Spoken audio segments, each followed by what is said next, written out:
I always thought my stepfather was a parasite, but Mom loved him, so I kept quiet.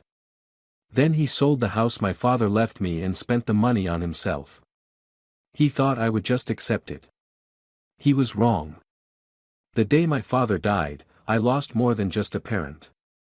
I was 15, trying to process grief that felt too big for my body, when Dad's lawyer sat us down in our living room. The house would be mine when I turned 21, Dad had made sure of that. It wasn't a mansion, but it was home, a charming two-story colonial in one of Sacramento's better neighborhoods, with bay windows where Mom used to read and a backyard where Dad taught me to throw a baseball. Your father wanted to secure your future, the lawyer explained, his voice gentle as he showed us the will. Mom squeezed my hand, tears in her eyes. He'd be proud of you, Jason, she whispered. I needed those words then. I needed them even more 18 months later when Brad Conway swaggered into our lives. He met Mom at a grief support group, of all places. I still remember the first time he came over for dinner, all bright smiles and practiced charm, his silver-streaked hair expertly styled, his polo shirt just tight enough to show he still worked out at 50. Everything about him seemed calculated, from the way he complimented Mom's lasagna to how he asked about my grades with manufactured interest. Your mother tells me you're quite the scholar, he said, reaching for his third glass of wine. Any thoughts about college? Stanford, maybe. If I can get in. I pushed my food around my plate, watching how he leaned toward Mom, how his hand kept finding excuses to touch hers. Dream big, that's what I always say. He flashed that too-perfect smile. Though college costs are insane these days. I know a thing or two about investments, maybe I could help you folks plan for that. I caught the predatory gleam in his eyes, masked behind concern. But Mom was already smiling back, color in her cheeks for the first time in months. Looking back, I should have seen it coming. Brad was what my friend Tyler's dad called a professional boyfriend, the kind of man who hadn't held a real job in years but always had a sharp wardrobe and a line of credit. He claimed to be between ventures after his startup failed, though I never could find any trace of this supposed company online. But Mom saw what she wanted to see. She saw a successful businessman having a temporary setback. She saw someone who made her laugh again, who brought her flowers and surprised her with weekend getaways. She didn't see how he slowly began suggesting she update her wardrobe, implying her clothes were dated. She didn't notice how he subtly criticized her cooking until she stopped hosting her monthly book club dinners. She definitely didn't see how he watched me when she wasn't looking, with calculation in his eyes that made my skin crawl. He's trying, Jason, she'd say whenever I voiced concerns. Can't you try too? For me. So I tried. I forced smiles through family dinners where Brad dominated the conversation with stories about his glory days in real estate. I bit my tongue when he borrowed Mom's credit card for golf club membership dues. I even stayed quiet when he moved in 8 months after they met, bringing his designer luggage and framed photos of himself playing polo. Then I got my acceptance letter to Stanford, and everything changed. Full ride. Mom hugged me so tight I could barely breathe. Your father would be so proud. Brad's congratulations came with a caveat. Though you'll still need spending money, books, living expenses. He draped an arm around Mom's shoulders, voice dropping to that conspiratorial tone I'd grown to hate. You know, Linda, the market's hot right now. If we sold this place, moved somewhere cozier. I shut that conversation down hard. The house isn't for sale. Dad left it to me. Brad raised his hands in mock surrender, but I caught the flash of anger in his eyes. Just thinking out loud, sport. We all want what's best for your future, right? That summer passed in a haze of preparation and tension. I worked double shifts at the local bike shop, squirreling away every dollar I could. Brad's suggestions about selling grew more frequent, always wrapped in concern about my college expenses. But I had a plan. I'd take out minimal loans if needed, work part-time during school, maybe do some tutoring. The house was non-negotiable. My first semester at Stanford was intense but rewarding. I dove into my computer science courses, joined the robotics club, made new friends who didn't know anything about my complicated home life. Mom called every Sunday, her voice bright as she told me about her garden club and Brad's latest business prospects. I tried to ignore how she seemed to need his approval before making any decisions now. Then came that Friday in October when my world imploded. "Jason, you better get home." Mr. Peterson, our next-door neighbor for the past decade, sounded worried. "There's a moving truck in your driveway." "What?" I nearly dropped my phone. "That's impossible. The house isn't. New owners are moving in tomorrow." "I thought you knew." I don't remember the drive home. For hours of white-knuckled terror, my mind spinning through possibilities, each worse than the last. I kept trying to call Mom, but it went straight to voicemail.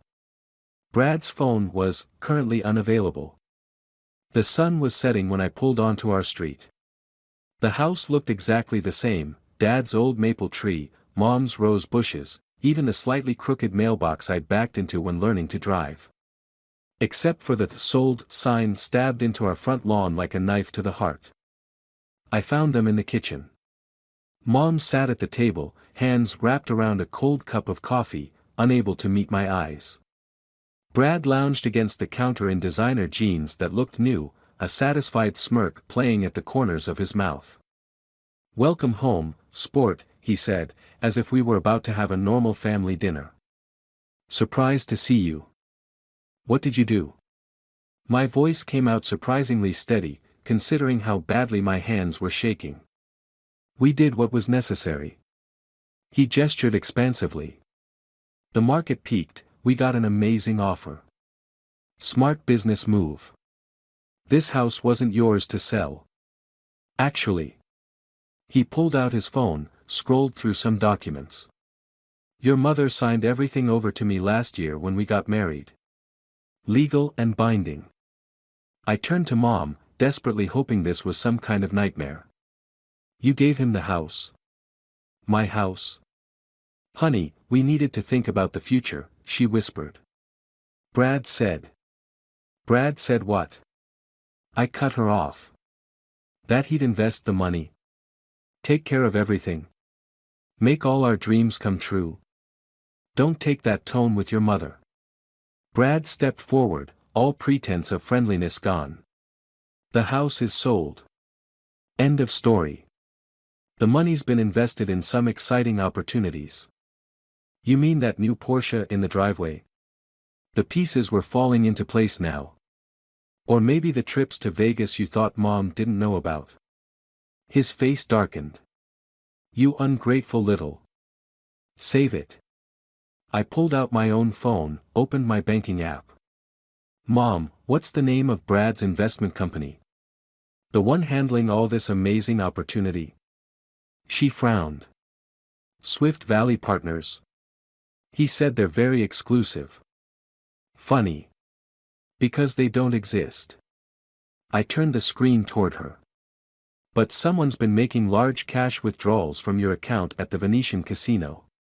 4 months. The color drained from Brad's face. Mom's hand started trembling. "You don't understand," Brad sputtered. "Business investments are complicated. Sometimes you have to. Get out." My voice was ice. "Both of you. I need to think." After they left, I sat in the darkening kitchen where I'd eaten thousands of meals with Dad. The house felt different now, tainted. But I wasn't about to let Brad win. Dad had taught me that sometimes the best revenge isn't fast, it's thorough. First, I called Stanford's financial aid office and explained my situation. They were surprisingly understanding, helping me adjust my aid package to account for my new circumstances. Then I called Dad's old law firm. "Jason Reynolds. Of course we remember you. Your father was one of our best." The senior partner's voice softened. "What can we do for you?" I spent the next week gathering evidence. It turned out Brad had been busy. The house sale had netted just over $800,000 in this market. Within days, the money had been transferred through a series of accounts, eventually landing in Brad's personal trading account. From there, it disappeared in chunks: casino withdrawals, wire transfers to offshore bookies, luxury car payments. But Brad had made mistakes. Big ones. He hadn't reported the house sale on his taxes, trying to avoid capital gains. He'd used Mom's personal information to open credit lines without her knowledge. And most importantly, he'd never legally had the right to sell the house in the first place. See, Dad had been smarter than any of us knew.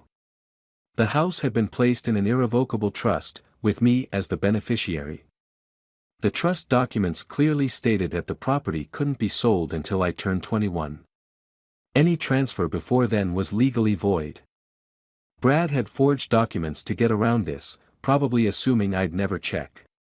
Wrong. I took my time building the case. Every night after classes, I worked with a forensic accountant to trace the money. I hired a private investigator who uncovered Brad's history. He'd done this before, targeting wealthy widows in 3 other states. Different names, same scam. Meanwhile, I watched from afar as Brad's confidence grew. He bought Mom a diamond bracelet. Took her to expensive restaurants. Talked about buying a vacation home in Tahoe. Classic love bomber, making her depend on him more even as he drained her accounts. I waited until he was at his cockiest, playing golf at his overpriced country club. Then I launched the first strike. The IRS audit notice arrived on a Tuesday. Brad came home to find Mom in tears, holding the certified letter. They wanted documentation for unreported income. All of it. Within 30 days. It's just a random audit, he assured her. I'll handle it. But he couldn't. Because the next day, his bank accounts were frozen. All of them. The forensic accountant had found evidence of money laundering, and the FBI's Financial Crimes Unit was very interested. Brad started to sweat. He tried to access Mom's accounts, but I'd already helped her freeze those too. His credit cards were declined at the country club. The Porsche dealership called about missed payments. It's a temporary cash flow issue, he told Mom. Just need to move some investments around. Then came the lawsuit. Dad's old firm filed it pro bono, 100 pages of documented fraud, with copies of every forged document, every illegal transfer, every lie Brad had told. The preliminary hearing was set for a Friday morning. Brad didn't show up. He'd packed his bags the night before, leaving only a note: "Linda, can't handle this drama. You've changed. Goodbye." Mom found their joint accounts empty. The safe where she kept her jewelry cleaned out.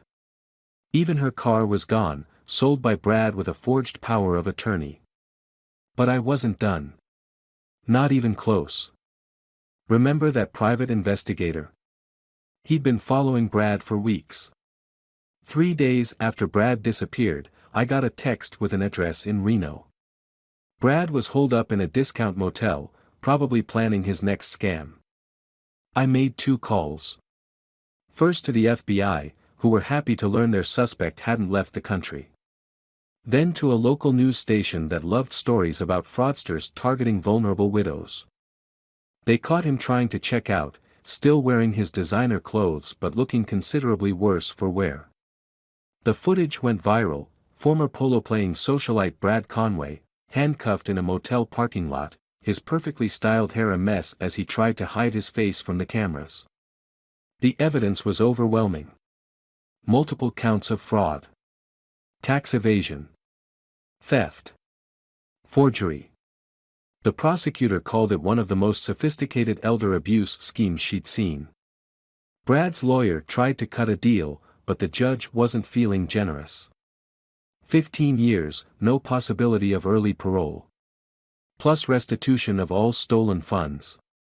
The day of sentencing, I sat in the courtroom and watched Brad's facade finally crack.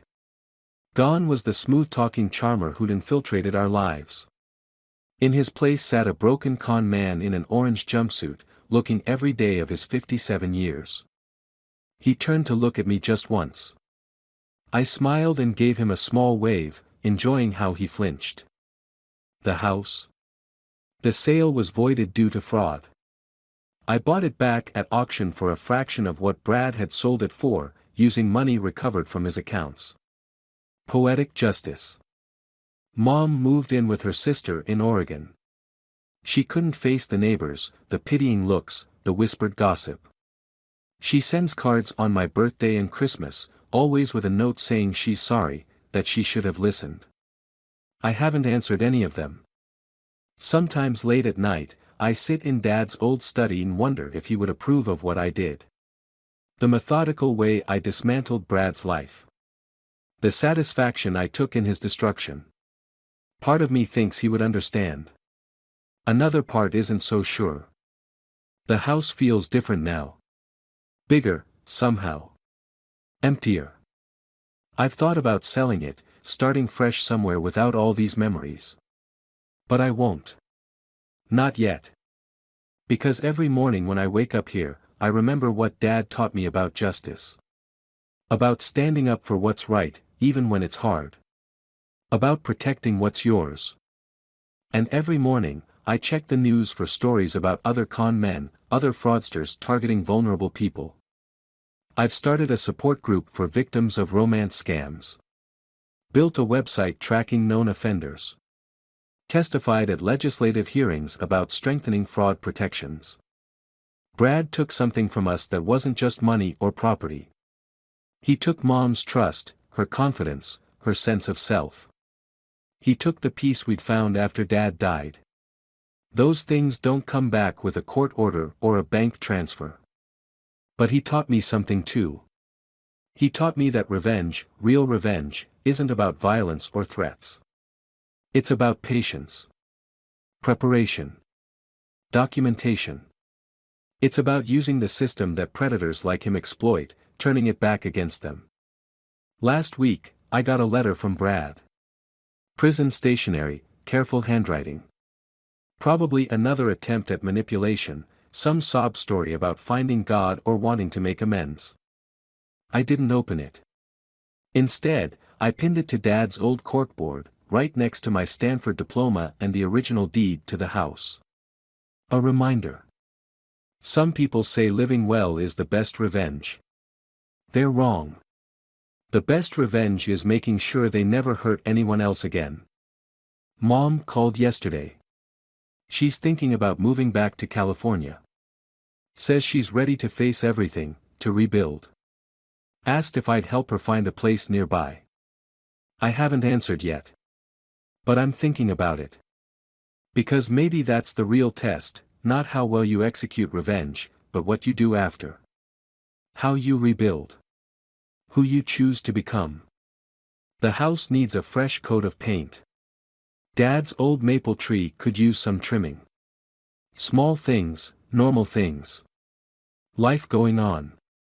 I'm not the same person Brad tried to con. I'm something else now. Stronger, yes. Harder too, maybe. But also more aware. More prepared. Sometimes at night, I sit on the back porch where Dad taught me to throw a baseball, and I think about all the other Brads out there.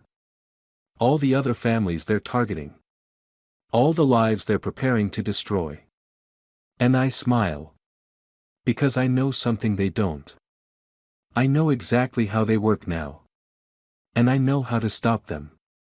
The house stays in my name. Always will. It's not just a home anymore. It's a statement. A warning. Try to take what's mine, and I'll take everything from you. That's a promise I intend to keep.